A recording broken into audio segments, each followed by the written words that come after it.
ইসলামী আদর্শের পতাকাবাহী সংগঠন শহীদ কাফেলা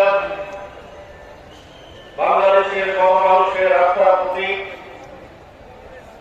বৃহত্তম ভূমি বাংলাদেশে আমরা দিন কায়েমের বিপ্লবী কাফেলা